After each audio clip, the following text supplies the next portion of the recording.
किसी विद्युत द्विध्रुव के बल आघूर्ण के लिए व्यंजक ज्ञात कीजिए जबकि वह एक समान विद्युत क्षेत्र में रखा गया हो। प्रश्न है, किसी विद्युत द्विध्रुव को जब एक समान विद्युत क्षेत्र में रखा जाता है तो उस पर लगने वाले बल आघूर्ण के लिए व्यंजक ज्ञात कीजिए।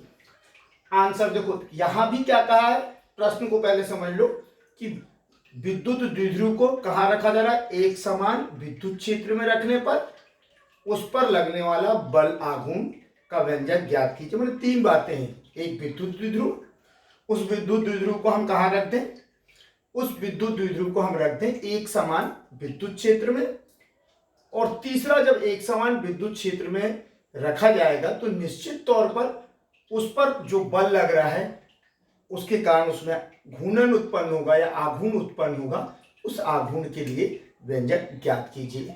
तो चलो हम शुरू करते हैं कि हमने कहा माना कि एक द्विध्रुव जिस पर आवेश का परिमाण Q एवं दोनों आवेश के बीच की दूरी 2a है। माना कि एक विद्युत द्विध्रुव है जिसका विद्युत द्विध्रुव AB है जिस पर आवेश का परिमाण Q एवं दोनों आवेशों के बीच की दूरी 2a है। इसे एक समान विद्युत क्षेत्र E में, इसे एक समान विद्युत क्षेत्र E में थीटा कोण बनाते हुए, विद्युत क्षेत्र से थीटा कोण बनाते हुए रखा गया है। ये प्रश्न को ही हमने उठा के रखा, द्विध्रुव का आवेश का परिमाण, द्विध्रुव के आवेशों के बीच की दूरी, और हमने कहा कि ये एक समान विद्युत क्षेत्र E में थीटा कोण बनाते हुए रखा गया है।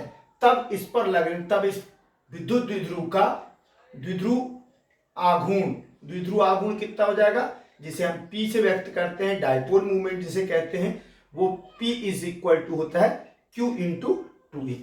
यहां तक दिक्कत नहीं है। अब हमने कहा चूंकि विद्युत द्विध्रुव पर के दोनों सिरों पर आवेश पर समान परिमाण लेकिन विपरीत प्रकृति के होते हैं, और जब किसी आवेश को विद्युत क्षेत्र में रखा जाता है तो आवेश पर विद्युत क्षेत्र के कारण बल लगता है। ये आपको पहले से मालूम है, हमने ई में समझाया था विद्युत क्षेत्र की तीव्रता में। तो धन Q आवेश पर तब विद्युत क्षेत्र E के कारण धन Q आवेश पर लगने वाला बल F बराबर Q इंटू E किसकी दिशा में, विद्युत क्षेत्र की दिशा में। F equal to Q into E किसकी दिशा में लगेगा, विद्युत क्षेत्र की दिशा में ही लगेगा जो एक समान विद्युत क्षेत्र लगा रखा हुआ है। और माइनस Q पर लगने वाला बल विद्युत क्षेत्र की तीव्रता E के कारण माइनस Q आवेश पर लगने वाला बल हो गया माइनस QE, जो कि ठीक विद्युत क्षेत्र की तीव्रता के विपरीत दिशा में लगेगा। यदि E पर विद्युत क्षेत्र की, यदि धन Q पर विद्युत क्षेत्र की दिशा में लग रहा है तो निश्चित ही ऋण Q पर विद्युत क्षेत्र की ठीक विपरीत दिशा में लग रहा है। अर्थात यहां पर द्विध्रुव पर दो बल कार्यरत हैं, एक सिरे पर धन QE और दूसरे सिरे पर ऋण QE, लेकिन दोनों की दिशा एक दूसरे के विपरीत है। यदि इसकी दिशा विद्युत क्षेत्र की दिशा में तो दूसरे की दिशा उसके विपरीत दिशा में। तो एक ही बने वस्तु पर, एक ही अरेंजमेंट पर जब दो समान परिमाण एवं विपरीत प्रकृति के बल उत्पन्न होंगे तो वो क्या करेंगे, उसमें बल आघूर्ण उत्पन्न कर देंगे, वो बलों का एक युग्म बनाएंगे। और जब किसी एक भी वस्तु पर बल के युग्म का निर्माण होता है या बल के युग्म का निर्माण होता है तो वो एक बल युग्म बना लेते हैं, और ये बल युग्म उसको सामान्य स्थिति में लाने का प्रयास करता है और अपने पे से लगने वाले बलों को हटाने का प्रयास करता है। इस तरह से ये बल युग्म इसे विद्युत क्षेत्र की दिशा में, द्विध्रुव को घुमाकर विद्युत क्षेत्र की दिशा में लाना चाहेगा जिस पर कि उस पर सबसे कम बल लगेगा।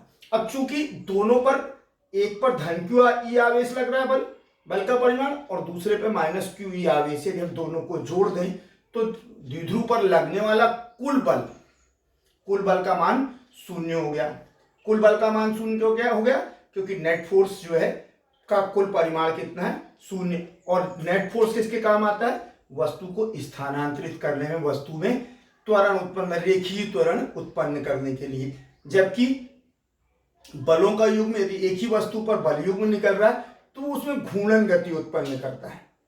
तो उसमें क्या करता है, घूर्णन गति। तो इस तरह से इसमें रेखीय गति तो नहीं होगी क्योंकि परिणामी बल शून्य हो गया, लेकिन बल के युग्मों का निर्माण हो रहा है। दो समान परिमाण के बल QE के एक दूसरे के ठीक विपरीत दिशा में किस पर, विद्युत द्विध्रुव पर दोनों सिरों पर लग रहे हैं, जो उसे सामान्य स्थिति में लाने की चेष्टा करते हैं, उसे विद्युत क्षेत्र की दिशा में लाने का प्रयास करते हैं, जिससे उस पर लगने वाले बल को न्यूनतम किया जा सके। ठीक है, तो अब इस पर बलों के युग्म ने, बलों के जोड़े ने दो समान परिमाण के बलों के समान परिमाण एवं विपरीत दैशिक बलों ने इस पर युग्म का निर्माण किया, एक बल युग्म बना और बल युग्म इसमें आघूर्ण उत्पन्न करता है, जो इसमें इसके अक्ष के सापेक्ष, जो इसमें द्विध्रुव में द्विध्रुव के अक्ष के सापेक्ष आघूर्ण उत्पन्न कर देगा। और जब द्विध्रुव की अक्ष के सापेक्ष आघूर्ण उत्पन्न होगा तो आघूर्ण बराबर क्या होता है, बल, एक बल का परिमाण गुणित दोनों बलों के बीच की लंबवत दूरी। अब यदि हम इस चित्र में देखें, इस डायग्राम में देखें, तो हमें स्पष्ट दिख रहा है कि बल का परिमाण तो QE हो गया, लेकिन दोनों बल मतलब धन QE और ऋण QE को यदि हम पीछे हटाएं और बिंदु A से एक ओर से एक एंड से हम लंब डालें तो AC दोनों बलों के बीच की लंबवत दूरी प्लस QE और माइनस QE के बीच की दूरी कितनी आई, AC। तो अपना जब बल आघूर्ण जिसे टाउ से व्यक्त करते हैं, बल आघूर्ण टाउ बराबर QE इंटू AC। AC क्या है, लंबवत, दोनों बलों के बीच की लंबवत दूरी। अब त्रिभुज ABC में आ जाओ। त्रिभुज ABC में ये कोण थीटा बनाते हुए विद्युत क्षेत्र की दिशा से, और ये लंबाई AB की लंबाई हमने मानी थी 2a, AB की लंबाई 2 है। तो साइन थीटा बराबर क्या होता है, लंब बटे कर्ण। लंब है AC तो साइन थीटा बराबर हो गया लंब AC अपान कर्ण AB, और कर्ण AB का मान है 2a, तो AC बराबर हमें मिला 2a साइन थीटा। तो अपने बल आघूर्ण टाउ का, द्विध्रुव पर लगने वाले बल आघूर्ण टाउ का परिमाण कितना होगा, QE 2a साइन थीटा। लेकिन मैंने पहले भी डेरिवेशन में क्या बताया, पहले भी व्यंजक में बताया कि जब भी हम विद्युत द्विध्रुव की बात करते हैं तो हम इसकी सदिश राशि में इसकी स्ट्रेंथ किस में नापते हैं, उसकी शक्ति किस में नापते हैं, द्विध्रुव आघूर्ण में।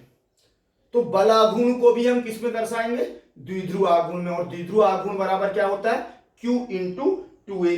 तो E और यहां से Q उठाया, Q into 2a sine theta हो गया। अब Q इंटू 2a की जगह हम लिख सकते हैं द्विध्रुव आघूर्ण अर्थात P।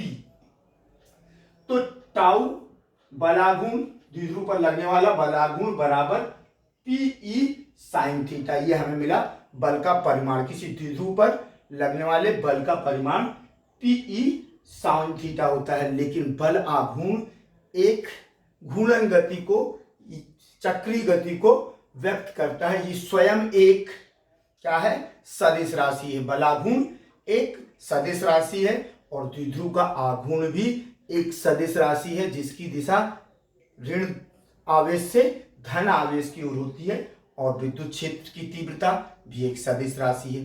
तो चूंकि द्विध्रुव आघूर्ण, बलाघूर्ण, द्विध्रुव का आघूर्ण एवं विद्युत क्षेत्र तीनों ही क्या है, सदिश राशि हैं, तो हम इसको सदिश रूप में लिख सकते हैं tau bar is equal to P bar cross E bar. अर्थात बल आघूर्ण की दिशा सदैव बल द्विध्रुव आघूर्ण एवं विद्युत क्षेत्र को रखने वाले समतल के लंबवत दिशा में होगी।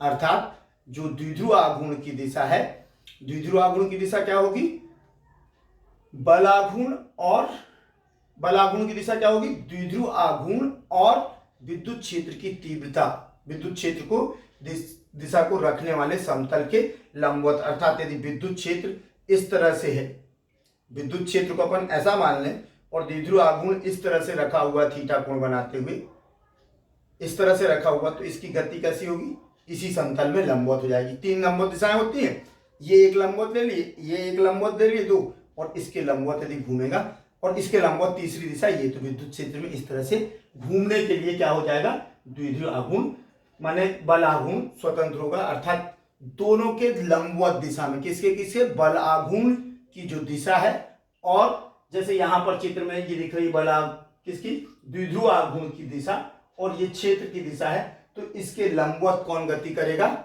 इन दोनों दिशाओं के, दोनों को यदि हम समतल में ले लें तो ये किस तरह से गति करेगा, इस तरह से गति करेगा, मतलब लंबवत, इसकी तीसरी दिशा जो लंबवत दिशा होगी उसमें ये गति करेगा। आगे बात समझ में, इसलिए सदिश रूप में tau bar is equal to P bar cross E bar. अब जैसे ही द्विध्रुव को घूम के विद्युत क्षेत्र की समांतर होगा, जब द्विध्रुव घूमकर घूर्णन करके कहाँ आ जाएगा, विद्युत क्षेत्र के समांतर आ जाएगा, तो उस स्थिति में विद्युत क्षेत्र की और द्विध्रुव के बीच, द्विध्रुव आघूर्ण के बीच बनने वाला कोण हो गया शून्य, और थीटा जब जीरो होगा तो साइन जीरो का मान होता है जीरो, तो बल आघूर्ण का परिमाण पीई साइन थीटा में, यदि हम थीटा बराबर जीरो रख दें तो क्या हो जाएगा, बल आघूर्ण का मान शून्य हो जाएगा। अर्थात किसी विद्युत क्षेत्र में, किसी एक समान विद्युत क्षेत्र में क्षेत्र के समांतर रखे, विद्युत क्षेत्र के समांतर रखे द्विध्रुव पर लगने वाला बल सदैव शून्य होता है या न्यूनतम होता है। और इसके ठीक विपरीत यदि हम अपने द्विध्रुव को विद्युत क्षेत्र के लंबवत रख दें, द्विध्रुव को किसके लंबवत रख दें, विद्युत क्षेत्र के लंबवत रख दें, तो जब द्विध्रुव विद्युत क्षेत्र के लंबवत होगा तो थीटा कितना होगा 90, और साइन 90 बराबर क्या होता है 1, तो बल आघूर्ण का परिमाण P इंटू ई हो जाएगा। साइन 90 बराबर 1, तो बल आघूर्ण का मान हो गया साइन 90 को रख दिया अपन ने, तो टाउ इक्वल टू पी। तो किसी भी द्विध्रुव पर विद्युत क्षेत्र में लगने वाला बल सर्वाधिक पीई होता है, वो तब प्रभावी होता है जबकि द्विध्रुव को विद्युत क्षेत्र के लंबवत रखा जाए। अर्थात जब किसी द्विध्रुव को हम विद्युत क्षेत्र के विद्युत क्षेत्र के लंबवत रखते हैं तो उस पर प्रभावी बल सर्वाधिक होता है। तीसरी बात, ये तो हो गया इस प्रश्न का उत्तर, मैक्सिमम आंसर हो गया। लिखा इंग्लिश में, समझा हिंदी में रहूं, मैंने लिखा नहीं है क्योंकि नोट्स तो मैं आप लोगों को उपलब्ध कराऊंगा हिंदी के, इसलिए डबल मेहनत नहीं की है।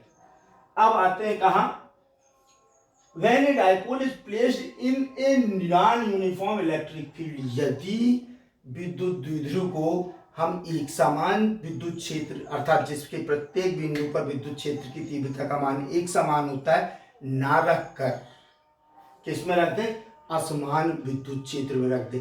एक समान विद्युत क्षेत्र में रेखाएं क्या होती हैं, एक दूसरे के समांतर होती हैं, क्षैतिज होती हैं, और एक दूसरे से बीच की दूरी एक समान होती है। लेकिन असमान विद्युत क्षेत्र में ऐसा नहीं होता।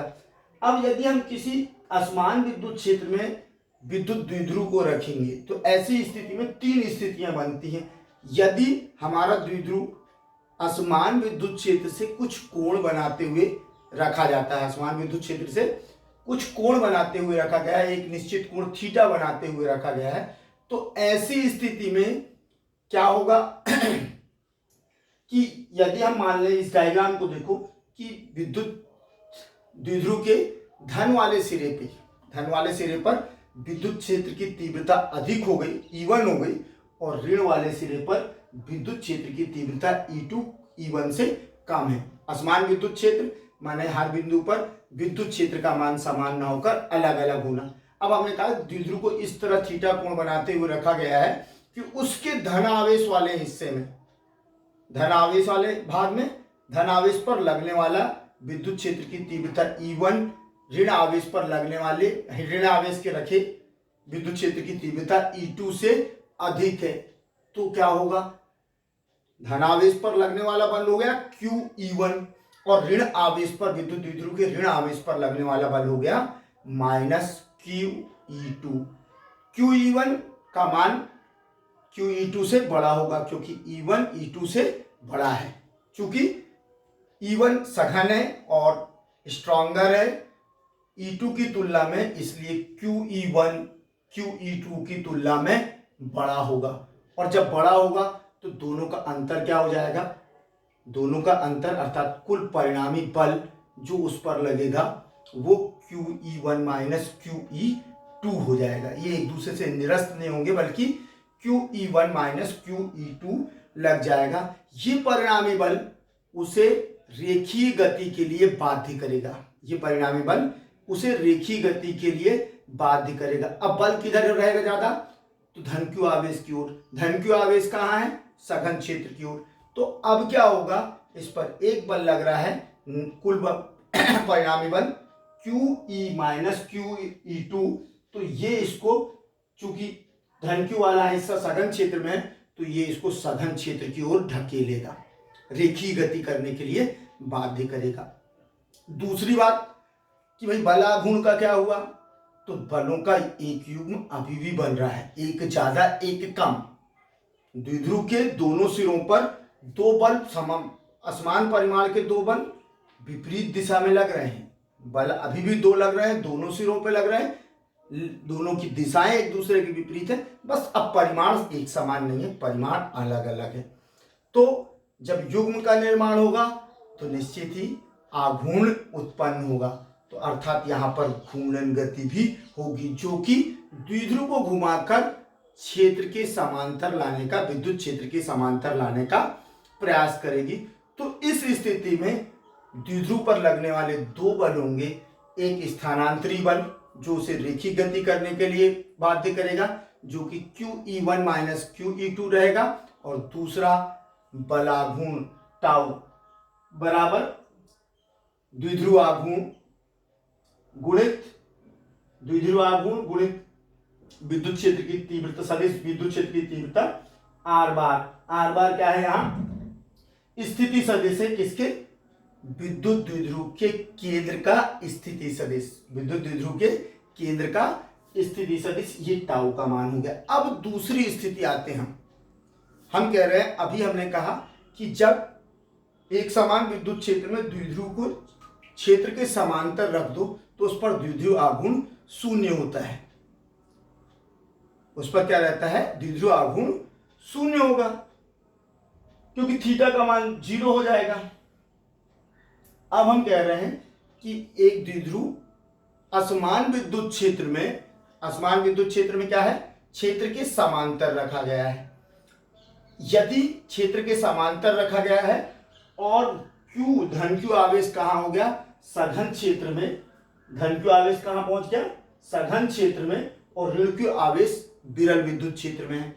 तो इसका मतलब है कि धन क्यू आवेश पर लगने वाला बल का मान QE1 माइनस QE2 से अधिक होगा, और माइनस QE2 से अधिक होगा तो परिणामी बल QE1 माइनस QE2 किसकी दिशा में है? सघन क्षेत्र में। तो ये उसको सरल रेखी गति करने के लिए बाध्य करेगा। कहाँ? किस दिशा में? जिस दिशा में विद्युत क्षेत्र सघन है, जहां पर विद्युत क्षेत्र की तीव्रता अधिक है। यदि क्षेत्र के समांतर रखा गया है, तो ये सघन विद्युत क्षेत्र की दिशा में रेखीय गति करेगा। लेकिन इस स्थिति में इस पर लगने वाला द्विध्रुव आघूर्ण, बल आघूर्ण शून्य होगा। इस स्थिति में इस पर कोई भी बल आघूर्ण नहीं लगेगा। अब लेकिन यदि उल्टा रख दे, विद्युत क्षेत्र के असमांतर रखा हो, यदि जो आपका द्विध्रुव आघूर्ण हो वो विद्युत क्षेत्र की तीव्रता के विपरीत दिशा में हो, अर्थात ऋण क्यू आवेश सघन क्षेत्र की ओर और धन क्यू आवेश विरल क्षेत्र की ओर हो, तो अब ऋण क्यू आवेश पर क्या लग रहा है? ऋण क्यू आवेश हो गया माइनस QE1 और धन क्यू पर लग गया QE2। तो आवेश कहाँ का, बल कहाँ का बड़ा है? ऋण क्यू आवेश पर। अंतर हम निकालेंगे तो क्या आएगा? Minus QE1 plus QE2। तो माइनस की राशि बड़ी है। अब भी रेखीय माने नेट फोर्स, दोनों में अंतर है, और दोनों में अंतर है तो परिणामी बल लग रहा है, और जब परिणामी बल लग रहा है तो निश्चित ही रेखीय गति होगी। लेकिन रेखीय गति किस दिशा में होगी? अब जो दिशा है सघन क्षेत्र के विपरीत दिशा में है, अर्थात रेखीय गति किधर होगी?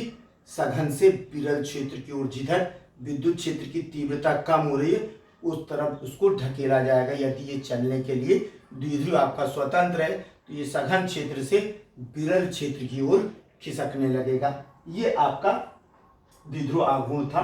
और इस स्थिति में भी बल आघूर्ण द्विध्रुव पर लगने वाला बल आघूर्ण शून्य ही होगा। मतलब इस तरह से जब किसी द्विध्रुव को एक समान विद्युत क्षेत्र या असमान विद्युत क्षेत्र में रखा जाए तो क्या होता है, इस प्रश्न का उत्तर मिल गया। यदि एक समान विद्युत क्षेत्र में रखा जा रहा है तो सिर्फ और सिर्फ बल आघूर्ण लगेगा, परिणामी बल शून्य होगा, उस पर किसी तरह की स्थानांतरी गति, रैखिक गति नहीं होगी, किसी प्रकार का त्वरण, रेखीय त्वरण उत्पन्न नहीं होगा, सिर्फ घूर्णन गति होगी, जो कि हम किससे, बल आघूर्ण से व्यक्त करते हैं, अर्थात उसके कोणीय विस्थापन हमें मिलेंगे। लेकिन यदि असमान विद्युत क्षेत्र में रख रहे हैं तो असमान विद्युत क्षेत्र में घूर्णन गति भी होगी और रेखीय गति भी होगी, क्योंकि इसमें परिणामी बल भी लग रहा है और बल आघूर्ण भी लग रहा है।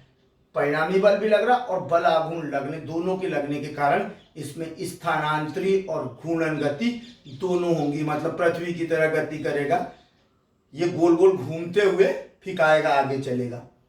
एक बात। दूसरी चीज कि लेकिन यदि विद्युत क्षेत्र के समांतर हो, द्विध्रुव आघूर्ण की दिशा, द्विध्रुव आघूर्ण P की दिशा -Q की ओर और प्लस की ओर, माने -Q से प्लस की ओर होता है।